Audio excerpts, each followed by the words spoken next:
Hoy comenzamos a leer el capítulo 3 del Génesis. Capítulo 3. La tentación y el pecado del hombre.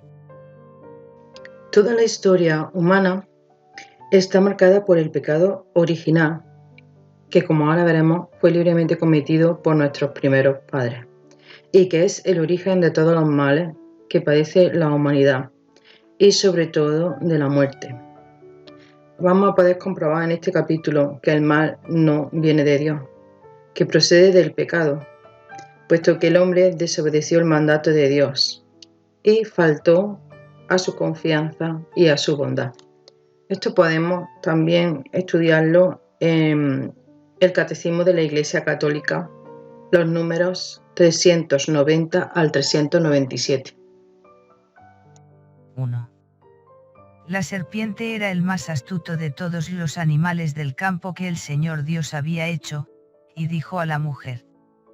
Así que Dios les ordenó que no comieran de ningún árbol del jardín. La serpiente representa al diablo, que es un ángel caído, también llamado Satanás, que significa adversario en hebreo. El diablo y los demonios fueron creados con una naturaleza buena, pero ellos se hicieron a sí mismos malos, como podemos leer en el Catecismo de la Iglesia Católica número 391.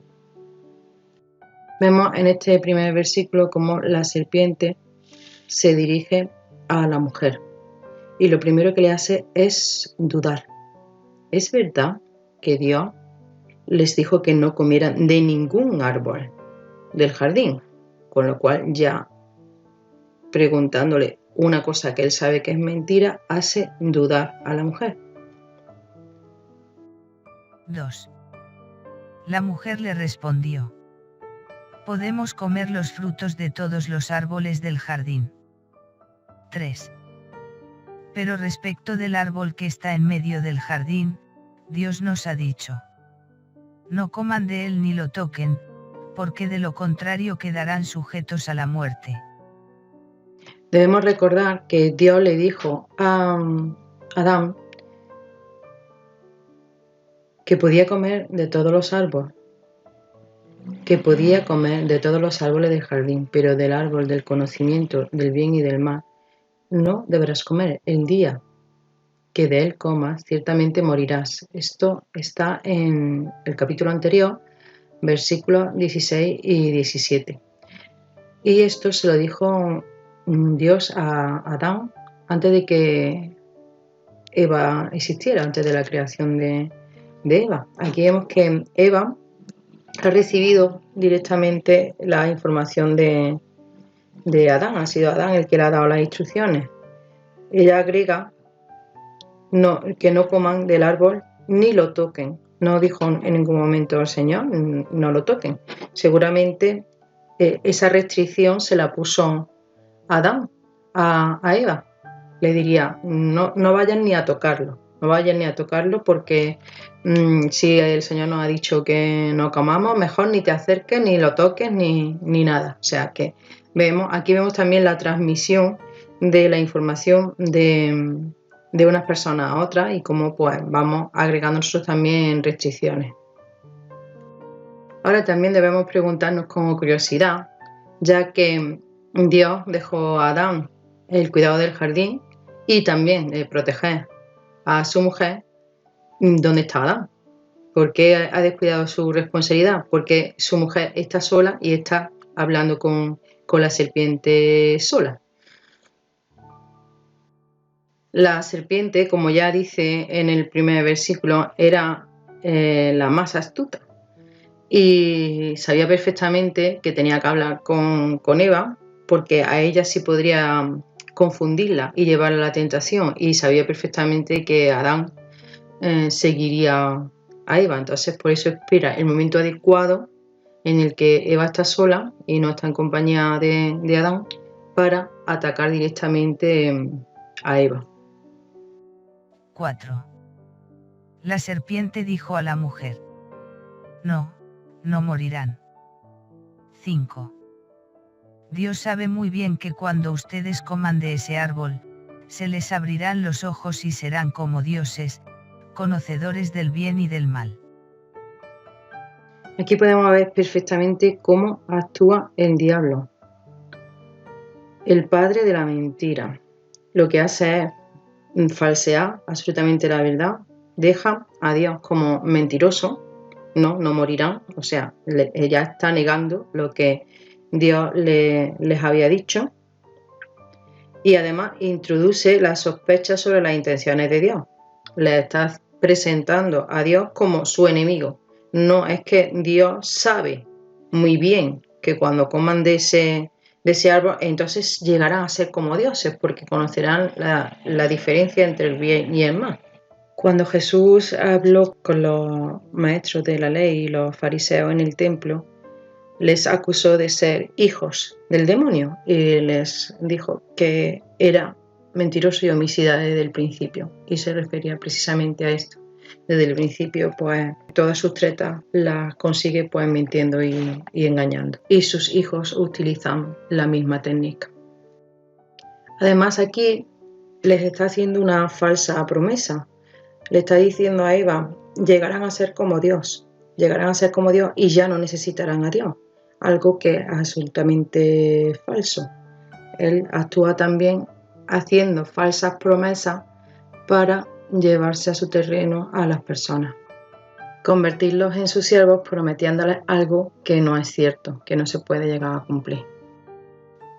De esta forma, dejando a Dios como embustero, haciéndoles desconfiar de Dios e incluso haciéndoles ver que pueden llegar a ser como dioses y que no lo necesitarán, pues el hombre será propenso a ver a Dios como su propia limitación, como su enemigo.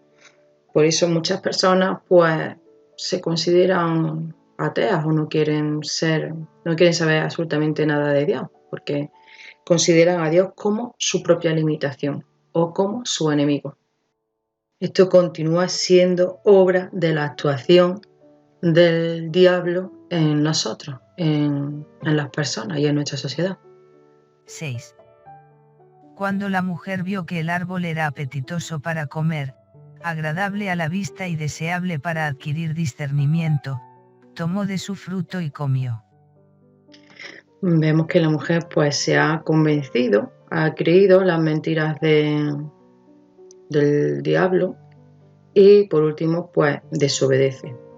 La desobediencia supone pasar el límite. Dios les puso un límite que era ese árbol, no comer de ese árbol, y además les expuso las consecuencias. Si comieran de ese árbol, la consecuencia sería la muerte. Entonces se tendrían que enfrentar con la muerte. Ella ha decidido rechazar a Dios, ha decidido creer que el demonio es el que le está diciendo la verdad y que Dios le ha mentido, por lo cual ha rechazado a Dios.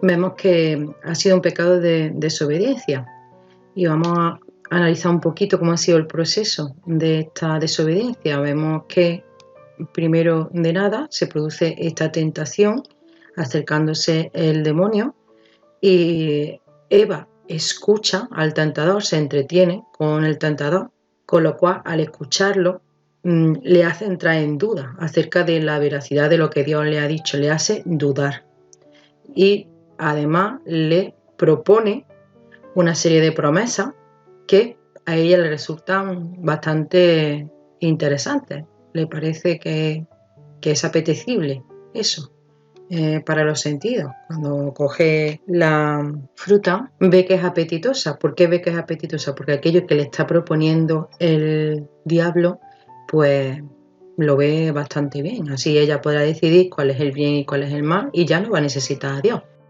Luego se lo dio a su marido, que estaba con ella, y él también comió. Y él también comió, o sea, Adán no rectifica a Eva, no le dice: oye, que te has equivocado, que de este árbol no se podía comer. No, él también come la fruta y come y peca. También comete el mismo error que Eva, también desobedece a Dios y se aparta de Dios. Ya hemos visto que el demonio primero persuade, hace pasar a Dios por mentiroso y luego promete cosas que no puede cumplir. Seréis semejantes a él, por lo que está negando las verdades reveladas por Dios. sigue actuando, el demonio sigue actuando de la misma forma, nos sigue convenciendo a día de hoy de que las cosas pues no son pecados. Por ejemplo, pues el aborto, no, eso no es pecado, eso es un signo de progreso y debéis de progresar. Además, es legal, se aprobó. No pasa nada porque mates a tu hijo en tu vientre, si eso es un signo de progreso. No se llama aborto, se llama interrupción del embarazo. Luego lo puedes reanudar, ya lo podrás reanudar más adelante en el futuro. Ahora no te conviene, no te viene bien. La táctica del demonio sigue siendo la misma. Primero, negar lo que Dios dice, que es pecado, que eso es homicidio. Y segundo, hacer parecer el mal como un bien. O sea, es algo bueno. Lo que es malo se convierte en bueno. ¿No has usado la droga todavía? ¿No la has probado? Es una experiencia nueva, una experiencia magnífica. Aún no has tenido relaciones sexuales, pero si eso es una experiencia estupenda, eso es el amor. Hay que tener amor libre, hay que disfrutar del placer. Convence de que puedes hacer lo que quieras, de que eres libre, de que no tienes que obedecer a nadie, de que tú puedes decidir por ti mismo lo que es bueno y lo que es malo, porque mientras que tú no estés dañando a nadie, pues eso no es pecado y no pasa nada, no hay ningún problema, no estás pecando, no estás ofendiendo a nadie, ni apartándote de nadie, ni estás haciendo algo que pueda tener graves consecuencias en ti, en tu alma, tu relación con Dios o con otras personas. Y estas son las 3 grandes leyes del satanismo que hoy día siguen muy, muy vigentes en el mundo entero. Primero, pues, haz lo que quieras, no debes obedecer a nadie, muchísimo menos a Dios, y tú eres tu propio Dios. Tú eres el que decide lo que está bien y lo que está mal. Pero todo depende de nosotros, sigue dependiendo de nosotros.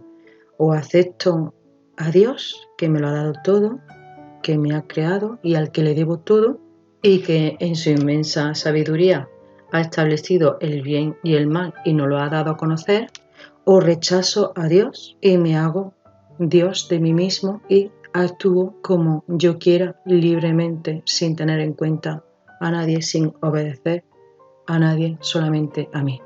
Lamentablemente nuestra sociedad hoy día está actuando así. La sociedad es la que decide lo que está bien y lo que está mal. Las leyes que se aprueban van en contra de mandamientos de Dios muy básicos, como por ejemplo no matarás. Se aprueba el aborto, se aprueba la eutanasia, en definitiva se legaliza lo que es el pecado. Y estamos viendo una sociedad realmente, si nos remitimos a las leyes satánicas, pues estamos viendo una sociedad que en definitiva está regida por Satanás. Ya nos avisó el Señor que es el príncipe de este mundo, pero que no tiene poder contra él. O sea, el Señor tiene mucho más poder. Por eso debemos acogernos al Señor. 7. Entonces se abrieron los ojos de los dos y descubrieron que estaban desnudos. Por eso se hicieron unos taparrabos, entretejiendo hojas de higuera. La conciencia que llevamos dentro es acusadora y ellos intentan pues cubrir su pecado, intentan cubrirlo con las hojas de higuera. La higuera simboliza en la Biblia en distintas partes la hipocresía o incluso la maldad. El mismo Señor secó una higuera de camino al templo y habla de la higuera también simbolizando a ese Israel que le había sido infiel en el Nuevo Testamento. 8. Al oír la voz del Señor Dios que se paseaba por el jardín, a la hora en que sopla la brisa, se ocultaron de él, entre los árboles del jardín. Pues ya comenzamos a ver las consecuencias del pecado. El hombre lo primero que hace es apartarse de Dios y esconderse. Dios va a buscarlos a ellos, sin embargo, a ellos se apartan y se esconden. Surge lo que es la concupiscencia, la tendencia al mal.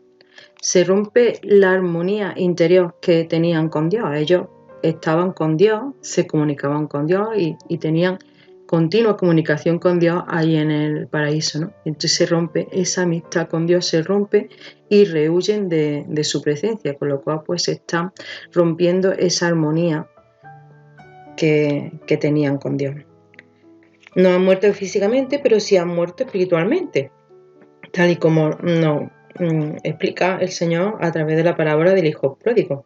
Cuando el hijo pródigo vuelve, su padre dice: porque este hijo mío estaba muerto porque se había separado del padre y ha vuelto a la vida, estaba perdido y ha sido hallado. Pues eso es lo que le ha pasado a Adán y a Eva. Han muerto espiritualmente, se han separado de Dios y se han perdido, están desconectados de Dios, han perdido la armonía que tenían con Dios, han muerto espiritualmente. Aparte de que luego morirán físicamente, como ya todos, pues somos conscientes de la muerte física. No lo somos tanto de la muerte espiritual, no somos muy conscientes de esa muerte espiritual que tenemos, que nos impide relacionarnos por nuestro pecado o por la concupiscencia que tenemos hacia el mal, de rechazar a Dios y que nos impide relacionarnos con Dios. Esa es la muerte espiritual. 9. Pero el Señor Dios llamó al hombre y le dijo: ¿Dónde estás? Pero el Señor siempre llama. No lo dudemos nunca. El hombre es incapaz de buscar a Dios por su naturaleza corrompida, pero Dios siempre intenta mantener relación con nosotros, intenta buscarnos. Esa es la prueba de la bondad de Dios y del amor que Dios tiene hacia nosotros. Aparte de que para solucionar este lío en el que el hombre se ha metido, que se ha puesto en manos de Satanás, como acabamos de ver, pues él, en la continuación de este capítulo, pronunciará su plan para salvarnos. 10. Oí tus pasos por el jardín, respondió él, y tuve miedo porque estaba desnudo. Por eso me escondí. 11. Él replicó: ¿Y quién te dijo que estabas desnudo? ¿Acaso has comido del árbol que yo te prohibí? No es que Dios no supiera que habían comido del árbol del fruto, sino que con esta pregunta lo que está haciendo Dios es darle la oportunidad de que sea él el que confiese su pecado, que él está tratando de ocultar, el hombre está tratando de ocultarlo. Ya sabemos que Dios es omnisciente, omnipresente. Muchas veces cometemos los pecados y pensamos que nadie nos ve, nadie nos está viendo, pero eso no es cierto, nos está viendo principalmente aquel al que estamos ofendiendo con nuestro pecado. 12. El hombre respondió: La mujer que pusiste a mi lado me dio el fruto y yo comí de él. 13. El Señor Dios dijo a la mujer: ¿Cómo hiciste semejante cosa? La mujer respondió: La serpiente me sedujo y comí. No solamente no confiesan su pecado, sino que además se excusan y se acusan mutuamente de la responsabilidad del pecado que han cometido. No tienen la humildad de reconocer su culpa y eluden su responsabilidad. Satanás ha vencido en ellos, ha conseguido que se aparten de Dios, ha conseguido apartar al hombre de Dios y ha intentado convertirse en su Dios. Ha suplantado a Dios, el hombre ha creído en él y a causa de este pecado, de esta desobediencia a Dios y haber creído en Satanás, pues nos encontramos en una situación en la que estamos a dispensas de Satanás. Esa es la situación en la que estamos, por eso es el príncipe de este mundo. Esto no hubiese ocurrido si hubiesen creído a Dios. Si cuando Dios les dijo que no debían de comer de esa fruta, ellos les hubiesen creído y nunca hubiesen admitido duda sobre lo que Dios les dijo. Y esto es lo que debemos de aprender. No debemos de dudar de aquello que Dios nos indica que es bueno o que es malo. Nunca debemos poner en duda a Dios, porque Él es nuestro creador, a Él se lo debemos todo y Él es el único que nos ama, no Satanás. Satanás nos odia, Satanás quiere destruirnos. Ya solo nos queda una pregunta y es ¿por qué? ¿Por qué la tentación? ¿Por qué Dios permite que se diera esa tentación? Y es que Dios crea al hombre inocente, pero no justo. ¿Y qué es la justicia? Pues la justicia es la preservación de la inocencia ante la tentación. Entonces, la tentación tiene dos consecuencias, o te desarrolla o te destruye. Si tú eres capaz de superar la tentación, pues te desarrolla, pero si no eres capaz de superarla, pues entonces te destruye. El jardín del Edén no era un invernadero. El hombre debía de enfrentarse a esa tentación para desarrollarse. Dios nos hizo libres, nosotros tenemos libre albedrío para elegir qué es lo que queremos o no. Entonces, si no hubiese habido esa tentación, no se podía haber dado la elección. Dios quiere que le elijamos nosotros libremente. El hombre no tenía ninguna necesidad de comer de ese árbol. Luego ha sido su responsabilidad el hacerlo. Él ha elegido libremente. En el Nuevo Testamento vemos que Jesús también fue tentado y nos lo pone como ejemplo.